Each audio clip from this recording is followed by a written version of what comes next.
De nuevo con ustedes aquí en su espacio Voz para el Cambio, dándonos este banquete, este lujo de oír a la doctora Degelia Gómez González, conversando con la doctora Paula Xiomara Méndez. Ya yo entraba como buen policía para pedir la pausa, pero la maestra Paula Xiomara como que olfateó que yo iba a entrar para eso, para ¿verdad? De pedir la pausa, como buen policía aquí de cuidar el tiempo. Bueno, ahí ya está la maestra Paula Xiomara.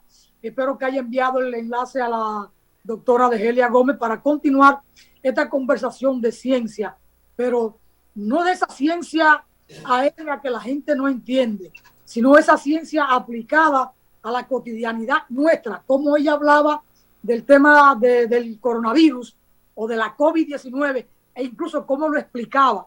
La COVID, como es una enfermedad, es femenina. Entonces hay que usar ahí la. Si es el coronavirus, que es masculino, porque da, tiene que estar siempre presente el macho y la hembra para que la cosa pueda continuar. Maestra, saludos. ¿Qué tal le parece la conversación con nuestra invitada especial? Espectacular. Lamentando que el tiempo se va corriendo cuando uno está en cosas interesantes. Y bueno, ya le envié el enlace a nuestra invitada, esperando que pueda hacer la conexión. Bueno, he visto por ahí conectados con nosotros más de 32 veterinarios, solo que no me aparecen aquí en esta plataforma, sino en otras redes sociales como Facebook, que están ahí siguiendo a la doctora Degelia, porque ella es una líder en el sector de los veterinarios por su talante moral, por su rectitud moral y por su capacidad y su manera fácil de comunicar, porque Degelia tiene estudios en comunicación. Hay un término muy técnico que aparece en su hoja de vida que refiere a la comunicación porque pasó curso para esto. Es como hacer extensión desde la ciencia, ¿no? Entonces, eso es sumamente importante. Ella tiene un buen dominio del uso de la palabra. Además, conversando con ella en tiempos pasados a propósito del libro, me decía que estaba aprovechando un poquito del tiempo libre que le puede quedar o que se puede robar para escribir poesía. Porque la gente con este nivel intelectual, con este nivel científico, siempre llega a esos niveles de humanidad que la hacen sensible para entender el dolor, no solo del otro, de la otra, sino también de los animales, de la planta, y hasta sienten el dolor del río cada vez que le meten una pala mecánica o un bulldozer, un greda, y les rompen la madre al río, y el río llora. Y esta persona con este nivel de sensibilidad le duele el dolor de nuestros ríos. Adelante, maestra. Bueno, don Alfonso, esto que dice es así, casi siempre hay una conexión interesantísima entre una persona de ciencia y un artista. Y es que la ciencia es un arte, sin embargo, las otras artes, me refiero a las otras artes. Es muy, por ejemplo, mi profesor, una persona que quiero muchísimo, el doctor Jimmy Barranco, un profesional de la bioquímica de la que estoy muy orgullosa. Él también escribe poesías y entonces a veces como que tú dices, oh, un médico bioquímico que además escribe poesía. Entonces casi siempre en las personas muy de ciencia también, y es que la ciencia logra este nivel de sensibilidad y este nivel con las personas y este nivel de compromiso también, porque cuando llegas a entender lo que es la ciencia y la importancia de esta, pues es muy fácil identificarse con este tipo de causas cuando al final logramos. Tenemos ya de regreso a nuestra querida Degelia. Bueno, en lo que Degelia se conecta, bueno, ya la vi ahí, pero el doctor Fran Rodríguez Marcelino saluda a Degelia, también el doctor José Manuel Segura, Francisca Peguero, la líder de enfermería en la República Dominicana, hace un comentario así muy breve, dice, debemos valorar la dignidad humana casi en extinción. Degelia, gracias por regresar. He visto en línea cerca de 32 médicos veterinarios que están siguiendo en este momento vía Facebook la programación, el programa, tu conversación con la doctora Paula Xiomara Méndez. Adelante, maestra Paula Xiomara. Bueno, vamos a continuar y vamos a aprovechar porque de verdad que como decía don Alfonso, cuando uno está pasándola bien. Para mí esto es banquete. El tiempo se va volando. Así que vamos a ver si continuamos conversando contigo y aprovechándote, porque tenemos muchos desafíos en nuestro país con respecto a las diferentes, a muchas, a las enfermedades zoonóticas, a la investigación. Así que yo quisiera que tú me converses un poquito sobre cuáles son esos desafíos que nosotros tenemos ahora mismo que enfrentar. Bueno, primero conversanos en... El doctor Don Alfonso, ¿usted quiere decirnos algo? Pasarle a Degelia un comentario que hace el maestro Aristóteles Poncerrate. Okay. Además de saludar, dice, excelente programa para esclarecer la importancia de la investigación para el desarrollo, no solo del país, sino de la humanidad toda. La doctora Degelia lo explica con sencillez, asequibilidad a todo público y con destreza. Gracias, maestra. Gracias. Bueno, entonces, convérsanos sobre eso, sobre los desafíos que todavía tenemos que enfrentar como país, porque estábamos hablando ahorita de muchas limitaciones que tenemos en la investigación y cómo la investigación para nosotros, y como decía el maestro Aristóteles Poncerrate, que usted lo ha explicado magistralmente, cómo nosotros aquí pasamos muchísimo los investigadores que queremos hacer algo porque tenemos falta de presupuesto, pero cuando hay presupuesto, qué problema para que esos fondos podamos utilizarlo, cómo tenemos nosotros en las investigaciones, tenemos nuestros propios ritmos en función de qué estamos investigando, y aquí la gente no lo entiende, quiere que sea cuando sea, quieren poner una fecha en la cual nosotros vemos resultados, pero eso no es así, eso es cuando en función de la investigación, cuando se puede, y en ocasiones el resultado es el más inesperado. Entonces, la investigación básica y la investigación aplicada también son demasiado diferentes. Exactamente. Entonces, la gente aquí quiere investigación aplicada sin haber hecho investigación básica. Esto me tiene a mí yo realmente conversando con usted me siento, sé que usted me entiende. Háblenos sobre esto, por favor, doctora. Sí, mira, Paula, es muy bueno esto que tú mencionas de diferenciar el tipo de investigación y las fases de la investigación y los tipos de estudio que debemos seguir, sea por prioridad vamos a decir, del aporte económico, porque, por ejemplo, las empresas farmacéuticas a nivel mundial, tanto de productos humanos como de productos animales, invierten en investigación. Muchos países desarrollados, Europa, Estados Unidos, en Sudamérica vamos a mencionar Brasil porque con sus 200 y tantos millones de personas es un país con más de 2.000 universidades y todas investigan. Inclusive lo que es el Instituto Fiocruz, que es uno de los institutos más importantes en investigación en Río de Janeiro, tiene recursos para investigación. ¿En qué especies? Una de las más importantes, vectores, mosquitos.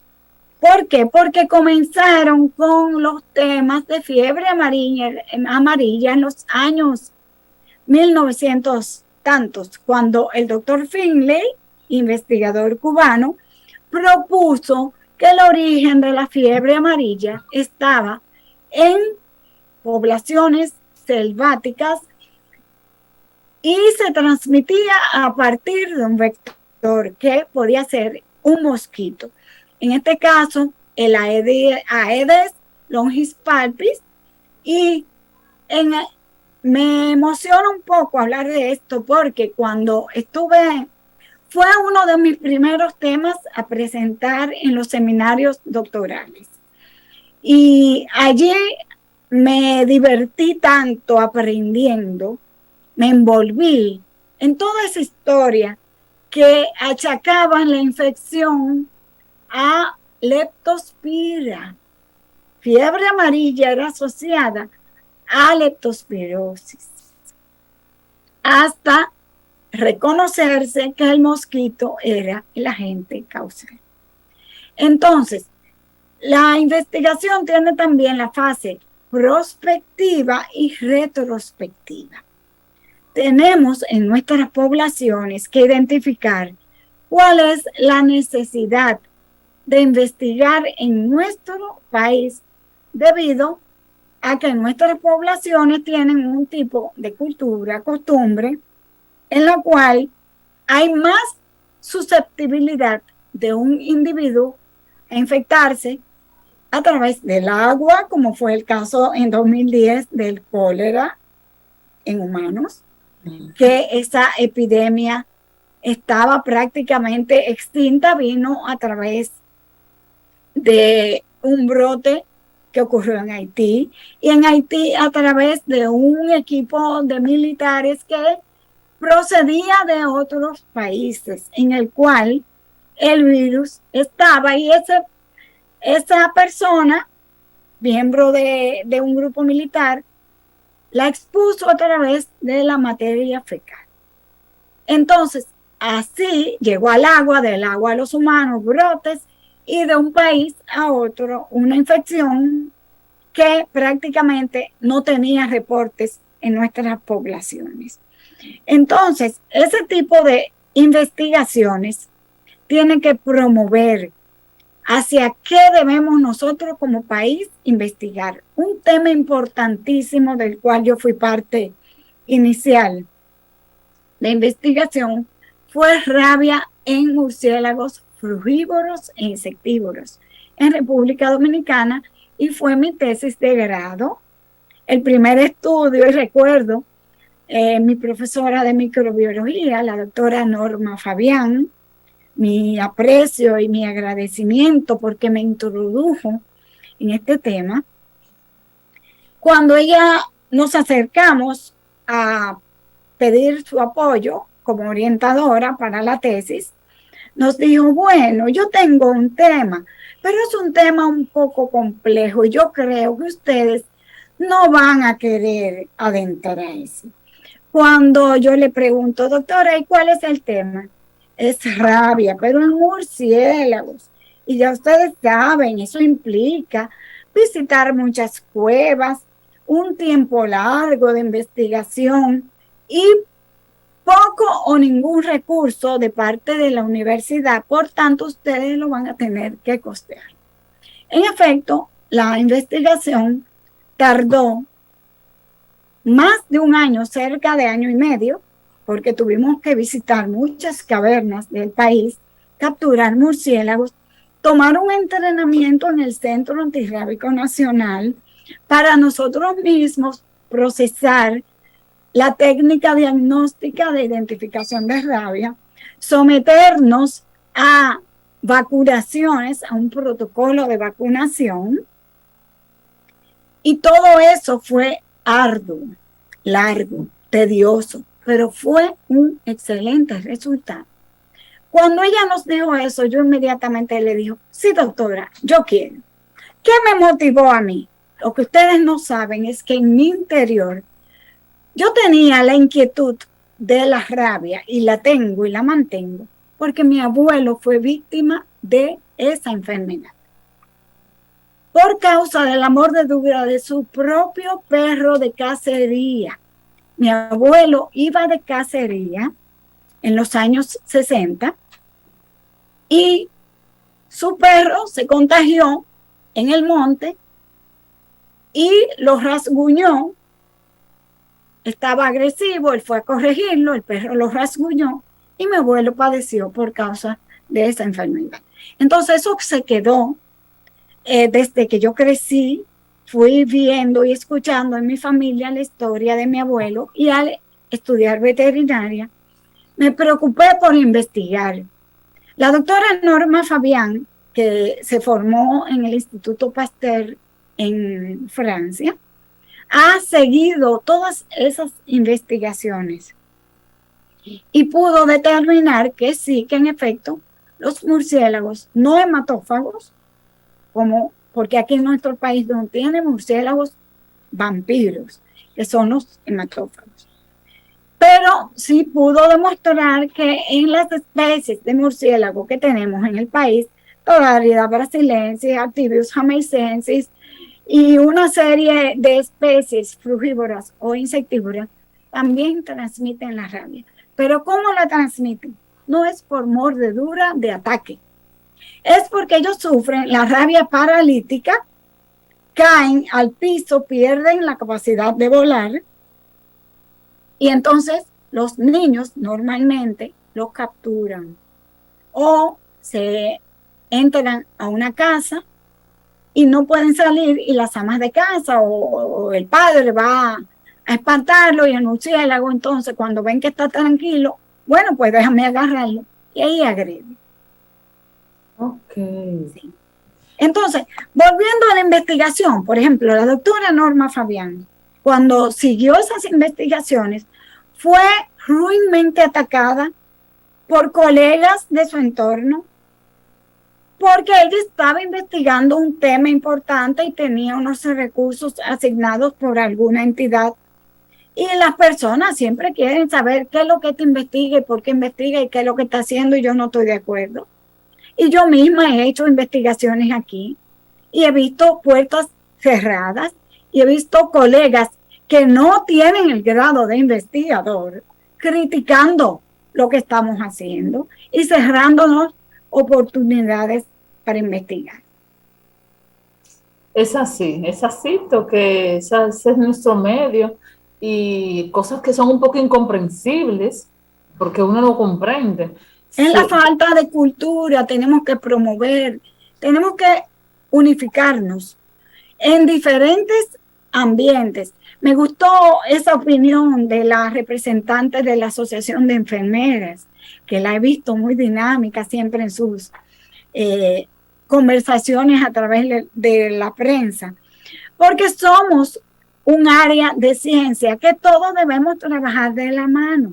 Sí. Salud pública, salud animal, enfermeros, asociaciones científicas, sociedades científicas, la Academia de Ciencias. Penosamente te puedo decir que yo deposité mi currículum desde que llegué de Brasil en la Academia de Ciencias y no me han dado una respuesta. Bueno, es así. Lo mismo me pasó a mí con algo tan sencillo como fue que me reconocieran un incentivo de, qué sé yo, 5,000 pesos que te pone la universidad por el doctorado. Oye, ¿cuánto? ¿Verdad? Casi una miseria. ¿Verdad? Una miseria. Y aún así, el título te dan, en España te dan un resguardo oficial y te dice, válido a todos los efectos, hasta tanto se tramite el título oficial, porque tiene que venir firmado por el rey. Ah, no, sí, pero eso era mucho en España para todo el mundo, pero aquí no. No, exactamente. Entonces yo creo que debemos cambiar la mentalidad. ¿Qué pasa? Vamos a las universidades y voy a poner la UAS de ejemplo. Penosamente, y voy a hablar por la Facultad de Medicina Veterinaria, penosamente en la UAS hay muy pocos títulos doctorales entre el profesorado de veterinaria. Entonces, pero tiene lógica que sea así, porque por ejemplo en mi caso yo tuve que dejarlo todo para irme a estudiar, porque un doctorado que se respete no es un doctorado que tú lo haces en línea. Exacto, no, ninguno. Un doctorado que se respete es aquel que esto es investigación. Te vas a investigar y te vas a un lugar donde están todos los equipos. Todos los recursos. Todos los recursos. Y vienes a traerle al país ese recurso y esa capacidad.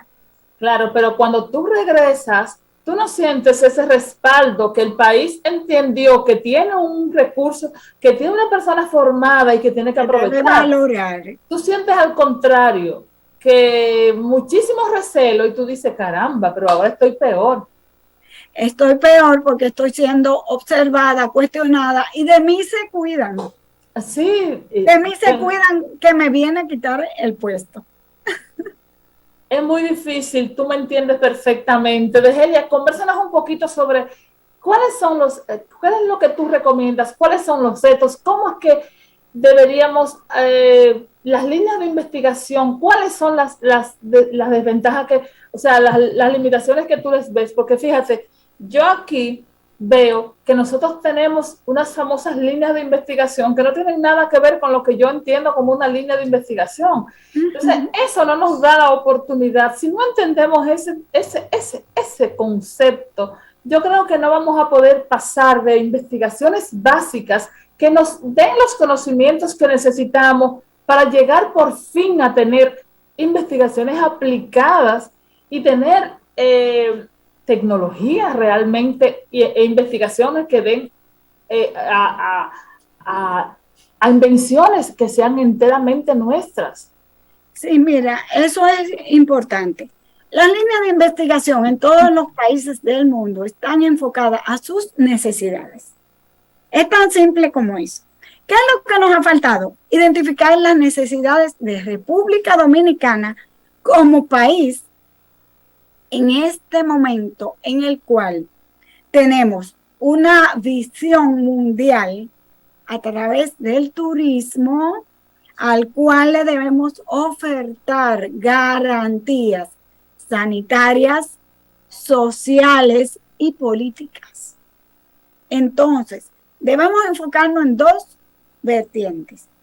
La población dominicana que requiere de mecanismos de producción saludable, garantías sanitarias para el comercio internacional y para la salud pública, para preservar la salud pública y preservar la alimentación, porque recordemos que somos un país que produce la mayoría de los insumos agrícolas y ganaderos que se requieren. Somos prácticamente autosostenibles. ¿Cuál es el aspecto que nos limita? El aspecto sanitario en las poblaciones animales y en la producción agrícola, que nos hace competitivos en todos los productos para ofrecer a un mercado internacional. Entonces, tenemos condición de terreno, de ambiente, de clima, de sistemas acuíferos para una producción sostenible. Pero si no garantizamos, si no, la palabra es coordinamos, planificar la producción, época del año, época de lluvia, vectores, por ejemplo, mosquita blanca que estuvo en una época afectando mucho en la parte agrícola.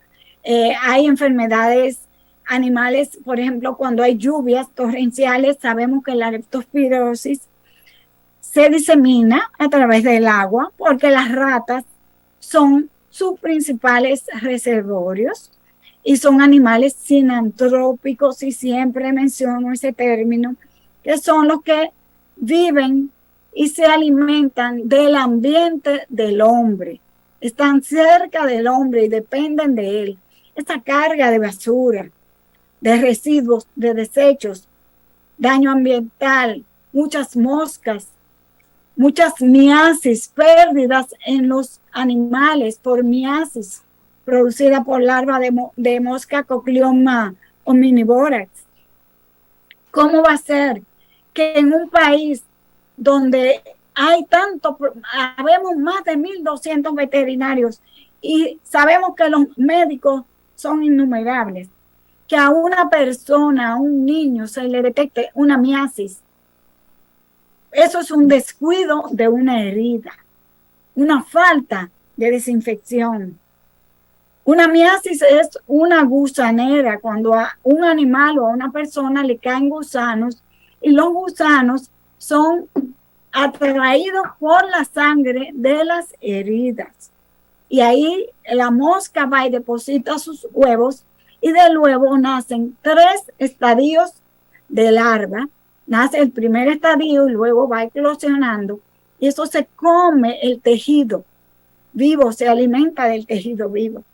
Entonces, tenemos que planificar, controlar, dirigir programas específicos, porque un ejemplo simple, República Dominicana está limitado de exportar pieles a países que tienen esa demanda porque los cueros de los animales tienen o picaduras de garrapatas o lesiones por larvas. Ok. Degelia, ya hemos llegado al final, qué pena, nos queda muchísimo por conversar, a ver cuándo podemos continuar, ya nos pondremos de acuerdo con don Alfonso, ha sido un placer enorme. Sí. Tenemos ahora, vamos a continuar en el programa ahora, pero otro segmento importante que les invito a continuar viendo. Degelia, despídete en unos segundos.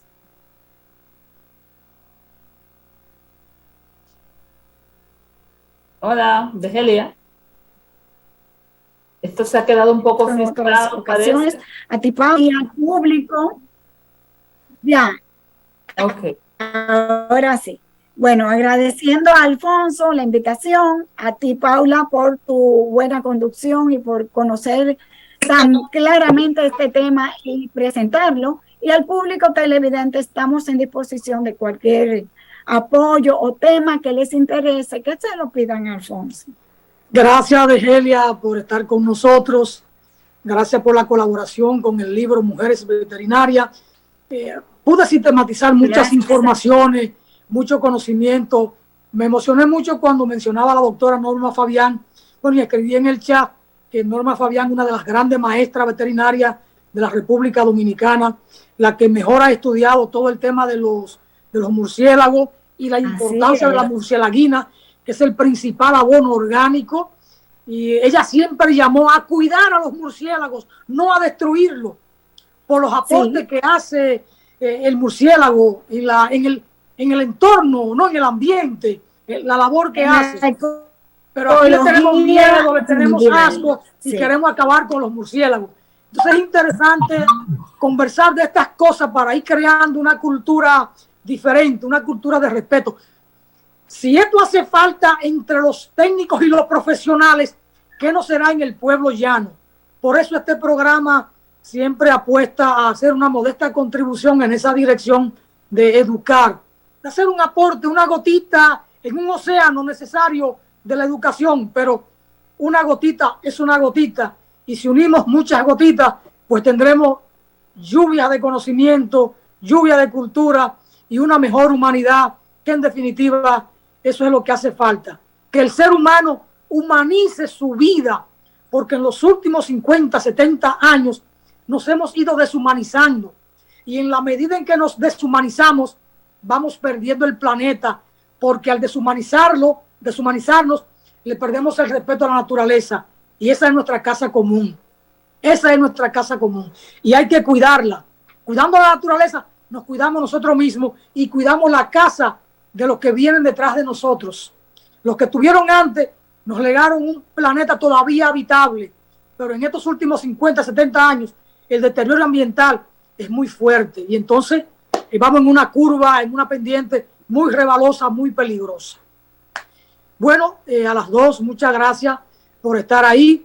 Ya espero tenerla de nuevo a las dos conversando de la agenda que habíamos pautado para hoy, que no abordamos nada de la agenda, abordamos otras cosas, no lo que estaba pautado. Pero, por mi emoción de poder conversar con la doctora Degelia y poder entender que ella me entiende, así que ya sabe. Cuando uno escucha hablar de ciencia, uno como que se sumerge ahí, y hasta por momentos, en vez de sentirse poeta, se siente también un hombre de ciencia. Muchas gracias a las dos. Después de la pausa, don Jacinto Ascensión inaugura un segmento en el programa, el que hacía hasta hace poco la pastora Jenny Matos. Un abrazo a las dos y seguimos, porque hay mucho más aquí en Voz para el Cambio. Chao.